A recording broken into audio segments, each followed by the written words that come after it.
Namoonni baay'een ani lubbuu koo isaaf nan kennaa, ani lubbuu koo ishiidhaaf nan kennaa, jaalala jedhee aarsaa dhufu kamillee nan kennaa yeroo jedhani soba natti fakkaachaa ture jechuudha. Dhuguma namni lubbuu isaa dabarsee kennuu akka danda'u mucaa kanarraa hubadheen jira jechuudha obboloota kooyi. Maaliif mucaan kun akkuma beekamu jechuudha sooshaal miidiyaa kanarra deddeebi'aa ture ani duraanillee irratti hin dubbanne calliseetuma ilaalaa ture jechuudha. Sababni isaa waan ta'e amma nu badhuttani waan ta'e irratti dubbachuu natti hin tolu jechuudha. Hamma garuu dhugaa rabbii jechuudha baay'ee tokko na raajeffachiise jechuudha. Mucaan kun jechuudha yeroo obboleettii kana haadha manaasaa kana yeroo dhukkubaa ture keessatti yeroo namni ishiidhaaf kaleen kennu dhabamee sadarkaa du'aarra yeroo geessu keessatti obboleettii kana jechuudha kalee isaa lamaan qabu keessaa isa waaqayyo isaaf harjoomee ittiin jiraadhu jedhee kana keessa kalee takkittiidhaan jiraachuudhaaf murteessee jechuudha. Kalee isaa tokkicha of keessaa baasee obboleettiin kun lubbuu ishiitiin haftee akka jiraattu akkasumallee obboleettii kana hambifatee gaa'ila waliin dhaabatee bara jireenya isaa hundumayyuu akka waliin jiraatu yoo waaqayyo isa gargaare murteesse jechuudha. Namni kun yeroo kalee isaa baasee kennu carraan inni biyya lafaa kanarraa lubbuu isaatiin darbuu jiraachuu danda'a jechuudha. Garuu isuma kanayyuu aarsaaf godhee aarsaa hammana ga'u kana jechuudha. Amma lubbuu isaa otoo hin mararsiifatin maaliif lubbuu isaa otoo hin mararsiifatin kan nama jaalachuu danda'u waaqayyoodha.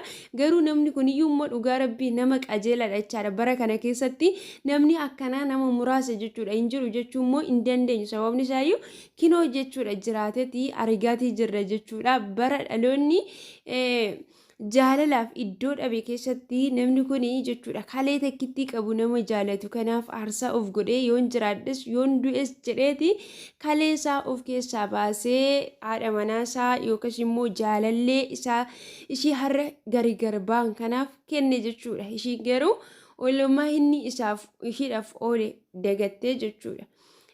Kanan biraa irratti jaalachuu kanan biraa irratti barbaadudha jechuudha kan ishiin dhaltee. Sababni isaan ittiin gargar ba'aniif immoo obboleettiin kun yeroo ishiin dhukkubsachaa turte keessatti hirphachaa fi yookiis immoo gargaarsa gaafachaa fi turan jechuudha. Akka ishii yaallamtuu fi parsentii muraasni argamee fi ture.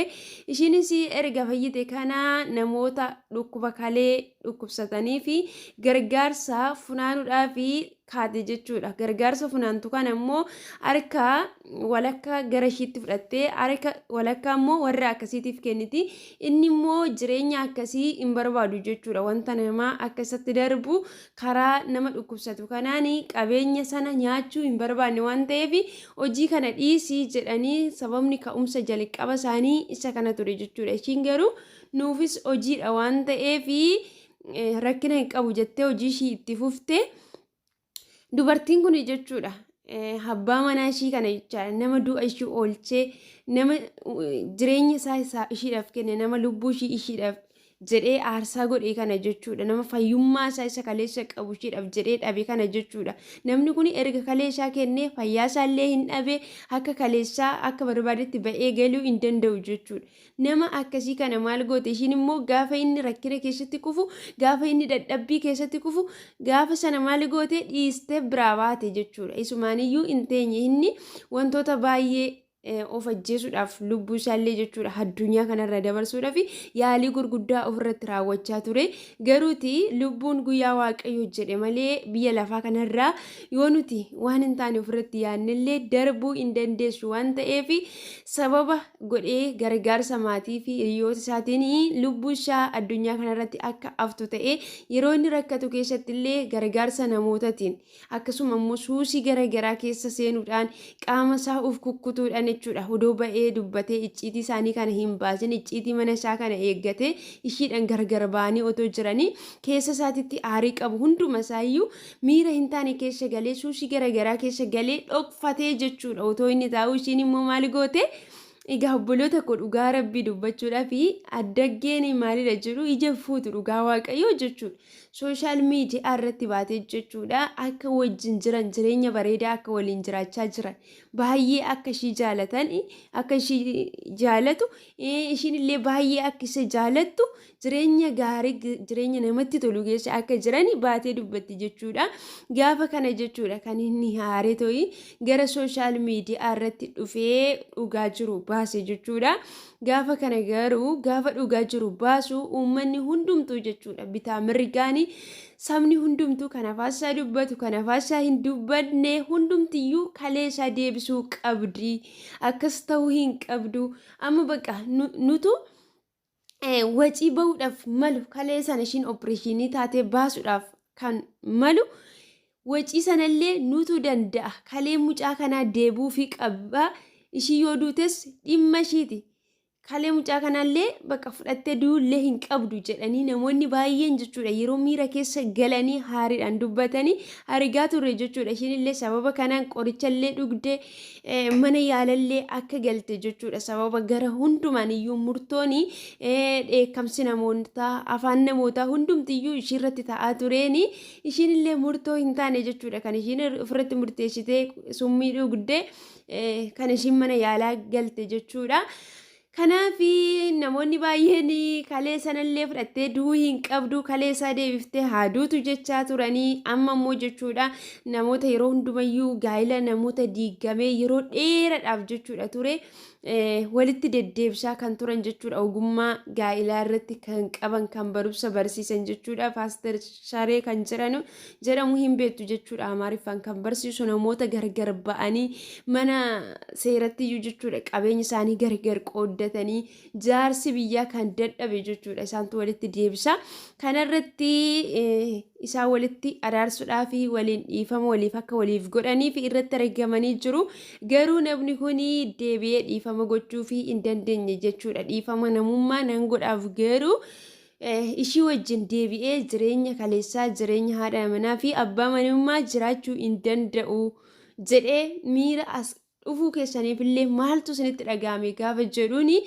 miira istiidiyoo kana gadi lakkisiitii dhiisitii bayi naan jedhutu natti dhaga'ama jedhee gadda isa keessa jiru ibsatee arra jechuudha. Isheen boossullee jilba isaatti kuftullee inni akkuma kaleessaa jaalalaaf jedhee kaleessaa kennuudhaaf murteessee arras murteesseera waan ta'eef dhiifama godhee wajjin jiraadhee jireenyatti deebuu hin danda'u jedhee akka kanatti jechuudha kan isaan gargar ba'anii kan borummoo harka rabbii jira akka waaqayyootti garuu akka uumaa keenyatti dhiifama waliif godhanii otoo walitti deebi'anii waaqayyo hin jaalata gaa'ila diigamu hin jaalatu jechuudha. Har'as immoo dubartii kanatti deebuudhaaf wabiin inni qabu hin jiru jechaadha akka namaatti baay'ee ulfaata jechuudha maaliif dubartiin kaleessaa inni kaleessaa kenneefi du'a ishii oolchi jechuudha salphina ishii oolchi suni har'a deebitee yeroo waan akkasii irratti raawwattee rakkina isaa keessatti gattee yeroo baatu du'atti dabarsitee qixxee kenniteetti jechuudha.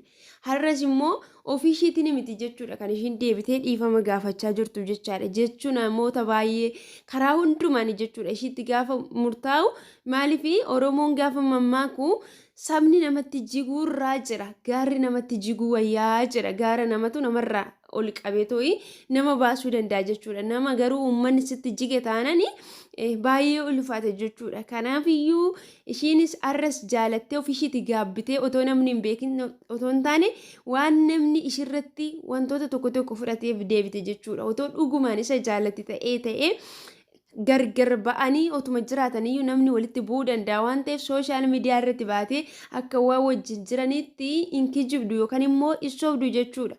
Dubartiin kun kanaaf iyyuu nama kana har'a illee ootti deebite miidhuu dandeessi waan ta'eef ani akka yaada dhuunfaa kootitti sirruma didees jedha maaliif boolli tokkicha keessatti lama deebi'anii kufuun gowwummaadha jechuudha. Kaleessa jireenya isaa ishiidhaaf otoo maatii isaa lakkii jedhanii isa gorsanii hiriyoon isaa lakkii jedhanii isa gorsanii dabarsee kenneef ishiin iyyuu immoo deebitee nama lafee nyaatu taate akkas goote jechuudha. Irratti baay'ee ulfaata jechuudha. Dhugaa rabbii bara kana keessatti adaraa amanamummaa keenya haa eeggannu jechuudha dhugaa waaqayyoo jechuudha. Naa kana shaniin jedha dogoggora jiruuf dhiifama yaada dhuunfaa kootiin ibsadhe waan ta'eef maatii kan hin taane aara kan dhuftan geera chaanaalii kanaa subscribe gochuudhaan gara maatii keenyatti dabalamaa isiniin jedha. Akkasuma haaraa taatanii kan hin jirre maamila kan taatan like godhaa isiniin jedha viidiyoo kanaanii. Dogoggora jiru immoo natti hima. Guddaa isin jaalladha, guddaa isin kabaja. Turtiin keessan turtii gaarii haa ta'u. Nagaan naaf tura. Ciao.